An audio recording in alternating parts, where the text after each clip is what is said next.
When single father David stopped to help a bleeding stranger on a stormy night, he never imagined she was a millionaire. He saved her life expecting nothing, but her vengeful ex-husband would destroy everything David loved to get revenge. Sometimes saving someone else costs you everything. Before watching full story, comment below from where you watching, also like and subscribe for more stories. The rain was falling hard that Tuesday night. David Martinez was driving home from his second job at the warehouse, his old truck struggling through the storm. His two daughters, Emma 8 and Sophia 12, were waiting for him at Mrs. Peterson's house next door. He was already 2 hours late. David worked 3 jobs to make ends meet. He cleaned offices in the morning, worked construction during the day, and loaded boxes at the warehouse at night. His wife Maria had died in a car accident 3 years ago, leaving him alone with their 2 precious daughters. As he drove down the dark highway, David saw something ahead. A black luxury car was crashed into a tree, smoke coming from the engine. He could have driven past. He was tired, late, and had his own problems. But David's heart wouldn't let him. He pulled over and ran to the car. Inside he found a woman in her 30s, unconscious and bleeding from her head. Her expensive dress was torn, and her jewelry sparkled even in the darkness. David didn't think about who she was or how much money she might have. He only saw someone who needed help. "Miss, can you hear me?" David shouted over the rain. The woman's eyes slowly opened.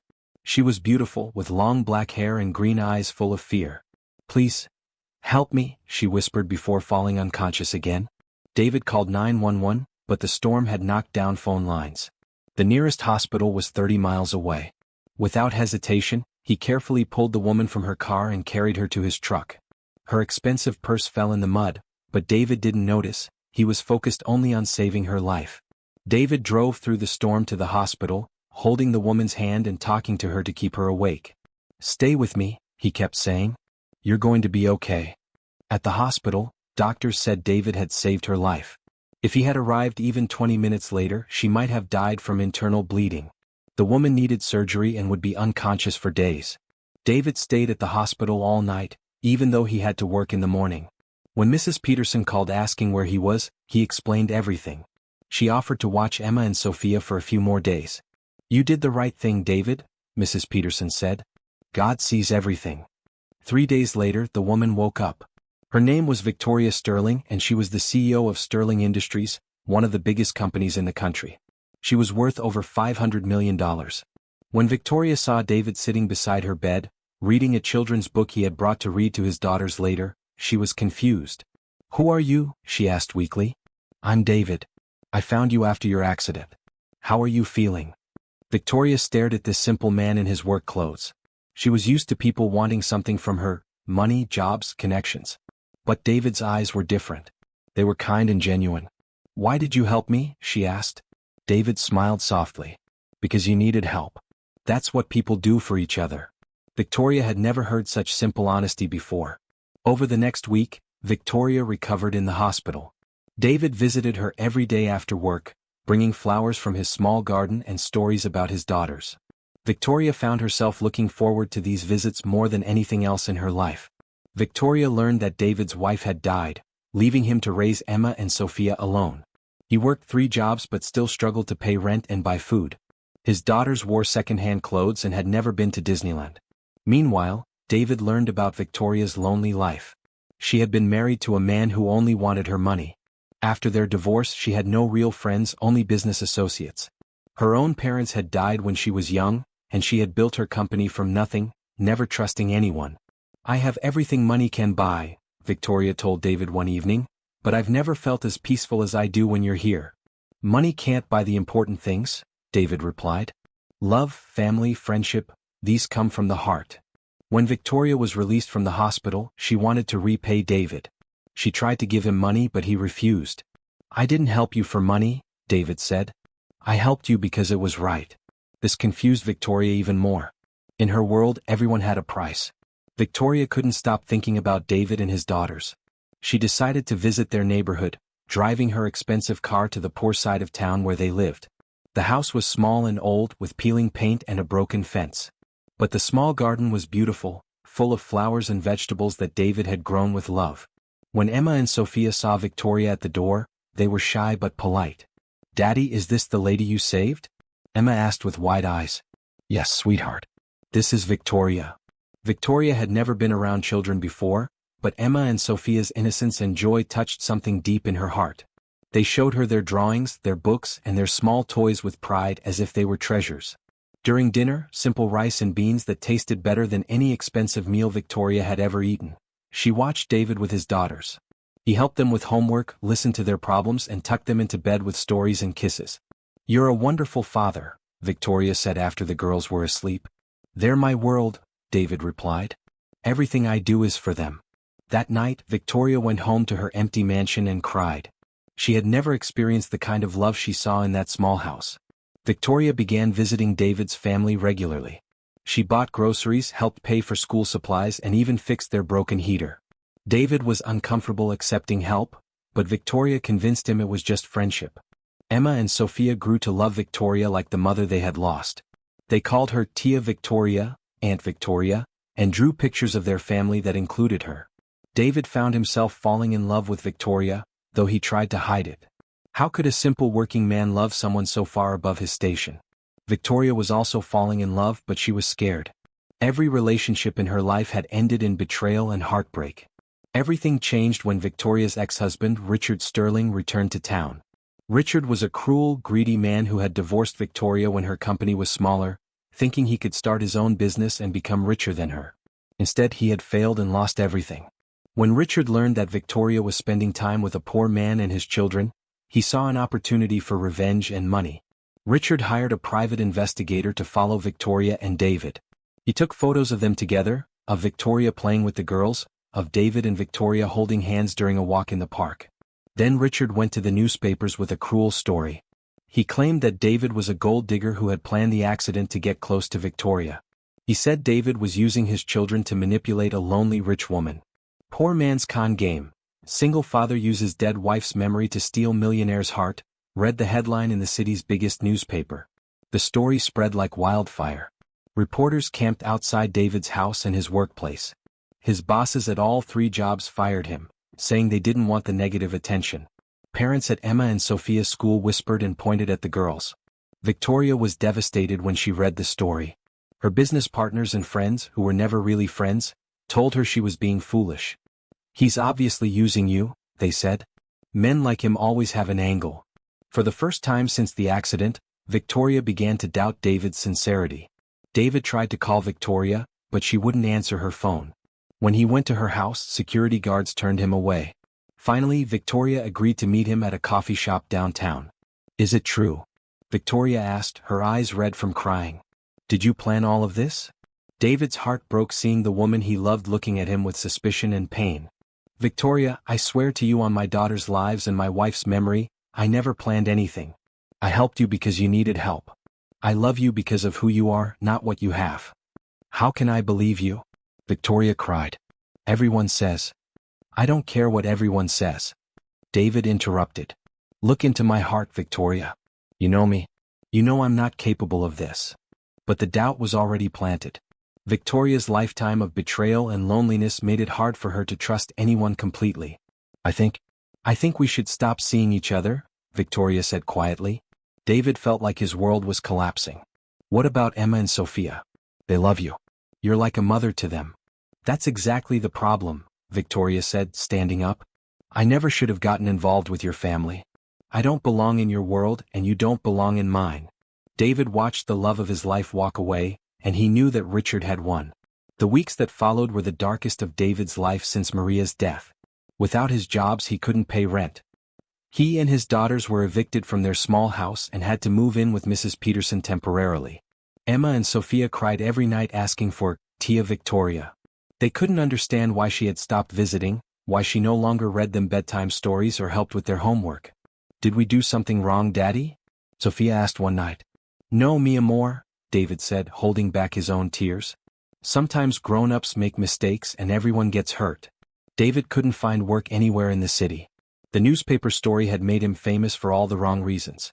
Even when he explained the truth, people looked at him with suspicion. He sold his truck to buy food for his daughters. He applied for jobs in other cities, willing to start over anywhere that would give him a chance. Meanwhile, Victoria threw herself into her work, trying to forget David and the girls. But every night, she stared at the drawings Emma and Sophia had made for her, and she cried herself to sleep. Her business partners were happy. They had never liked seeing Victoria with a nobody like David. But Victoria's heart was broken and everyone could see it. Mrs. Peterson, who had watched David with his daughters for years, knew the newspaper story was lies.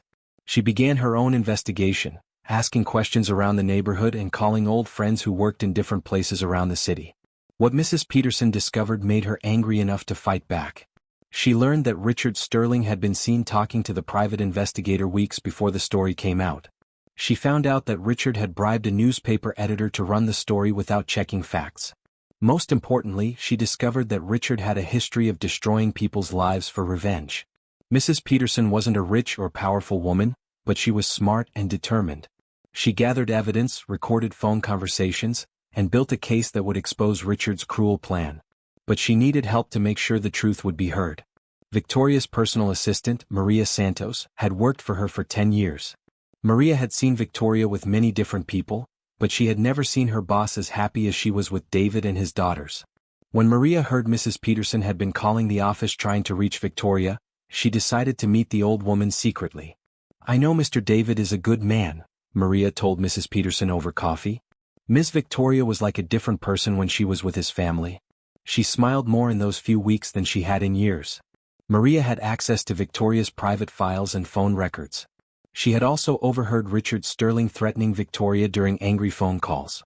Together, Maria and Mrs. Peterson uncovered the full truth about Richard's revenge plan. They had proof that he had paid for the investigation, bribed the newspaper, and spread false stories to destroy David's reputation. But they also discovered something even more shocking. Richard was planning a second phase of his revenge. Richard's plan wasn't just to separate Victoria and David. He wanted to destroy Victoria's company and steal it from her. Using the scandal he had created, Richard was convincing Victoria's business partners that she was having emotional problems and making bad decisions. He was planning a hostile takeover of Sterling Industries. Maria and Mrs. Peterson realized that Victoria was in danger of losing everything she had worked for, while David and his daughters were suffering for something they never did. They had to act fast. Mrs. Peterson convinced Maria to arrange a secret meeting with Victoria. It took weeks of persistence, but finally Victoria agreed to listen. "Miss Victoria," Mrs. Peterson said, showing her the evidence, "that man you loved never betrayed you. But your ex-husband did." Victoria stared at the photos, documents, and recorded conversations that proved Richard's entire plan. Her hands shook as she realized the truth. "David never lied to me," she whispered. "I let Richard destroy the best thing that ever happened to me." "It's not too late," Maria said gently. "But Mr. David and his daughters are in trouble. And so is your company." Victoria learned that David was about to leave the city with his daughters. He had found a job in another state and planned to start over where no one knew their story. She also discovered that Richard was planning to complete his takeover of her company within days. Victoria had to choose, save her business or save her family. For the first time in her life, the choice was easy. She rushed to David's temporary home at Mrs. Peterson's house. David was loading their few belongings into a friend's borrowed truck when Victoria's car pulled up. Emma and Sophia saw her first. "Tia Victoria," they screamed, running to hug her. David turned around, his heart pounding. Victoria looked beautiful but sad, her eyes full of tears.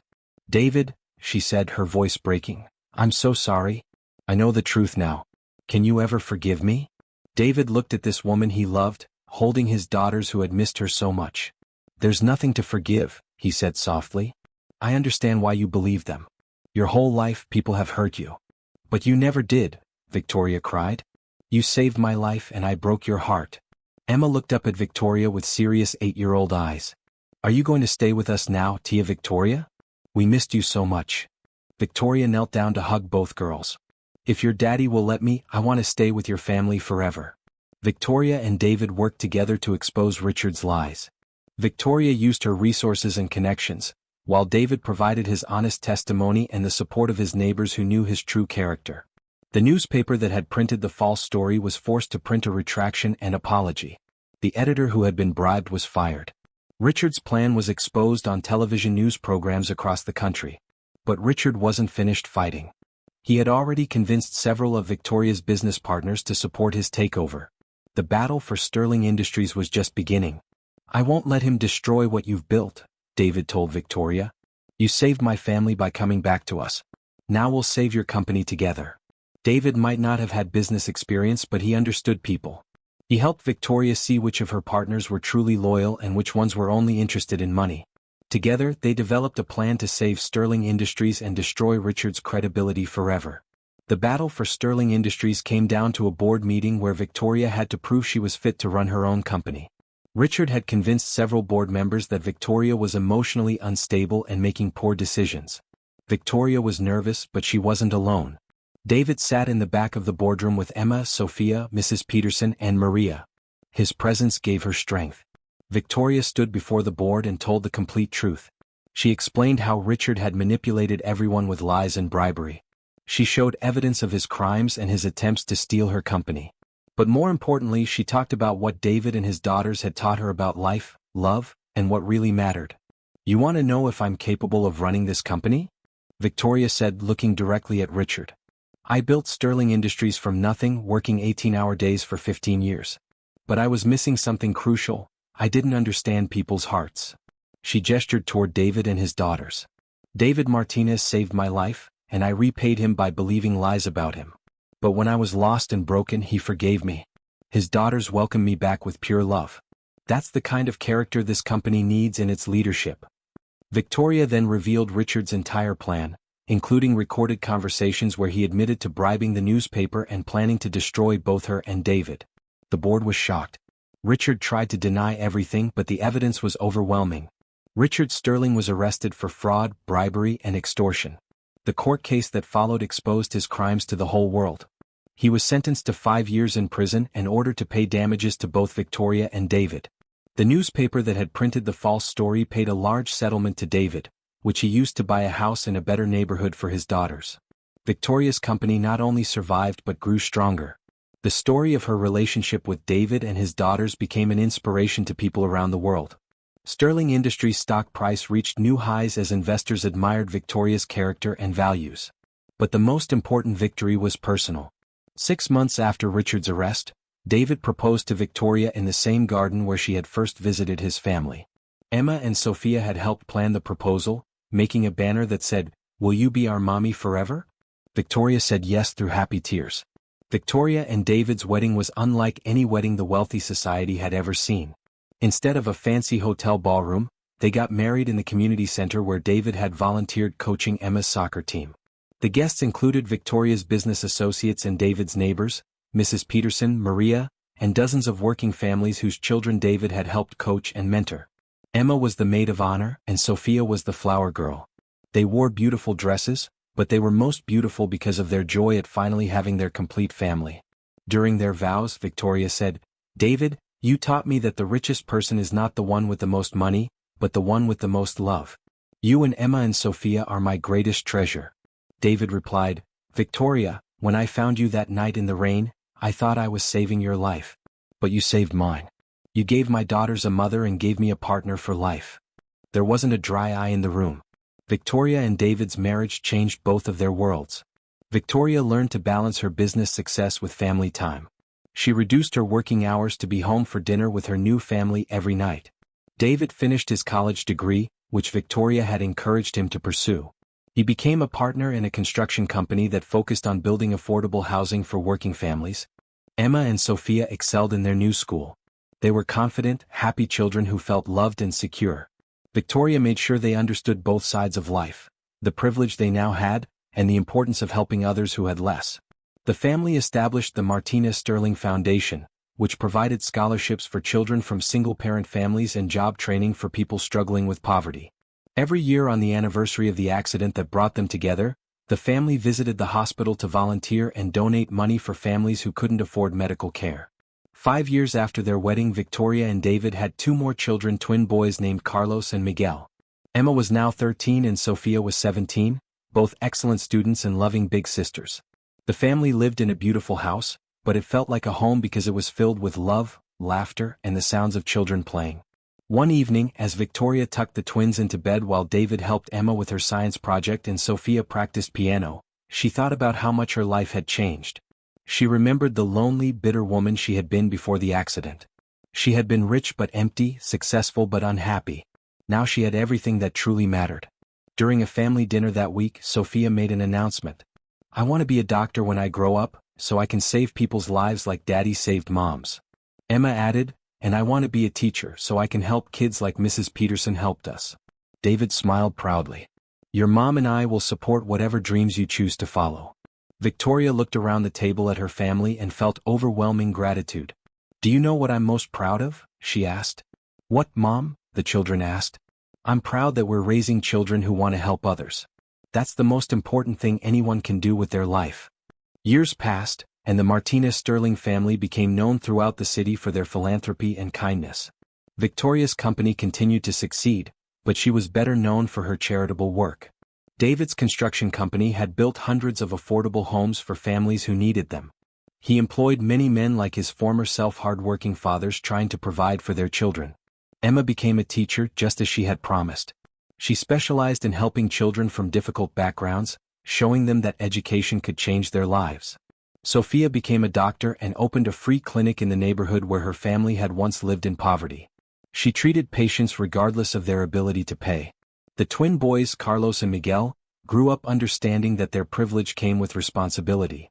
They volunteered at soup kitchens, coached youth sports, and tutored struggling students. Mrs. Peterson, now elderly but still spunky, lived with the family and was beloved by all the grandchildren as their honorary grandmother. One rainy night, 20 years after the accident that changed everything, David was driving home from a business dinner when he saw a car crashed by the roadside. Without hesitation, he pulled over to help. Inside the car was a young single mother with two small children. They were scared and injured but not seriously hurt. David called 911 and stayed with the family until paramedics arrived. At the hospital, he learned that the woman, Jessica, was struggling to make ends meet as a waitress while raising her children alone. "Why did you help us?" Jessica asked David, just as Victoria had asked him years before. "Because you needed help," David replied with a smile. "That's what people do for each other." The next day, David told Victoria about the family he had helped. Without discussion, they both knew what they had to do. Victoria and David helped Jessica find a better job, paid for her children's medical bills, and became mentors to the family. They saw themselves 20 years earlier, people struggling but not giving up, needing just a little help to change their lives.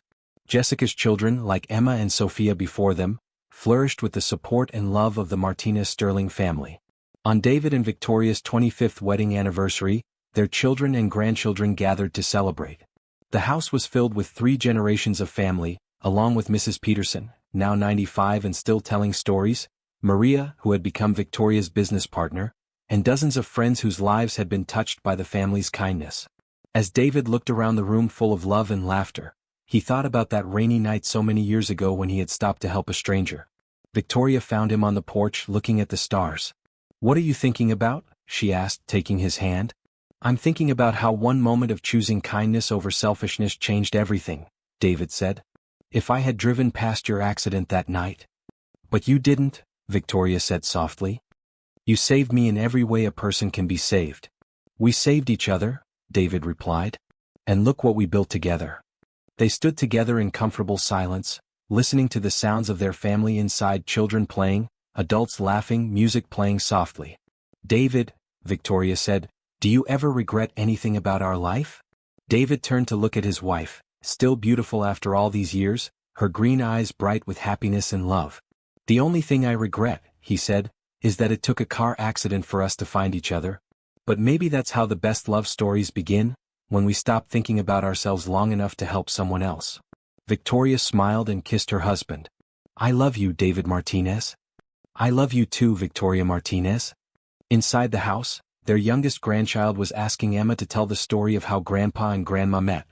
"Well," Emma began, settling the child on her lap, "it was a dark and stormy night, and Grandpa saw someone who needed help. And so the story continued, passed down to another generation, reminding them all that love, kindness and family are the only treasures that truly matter."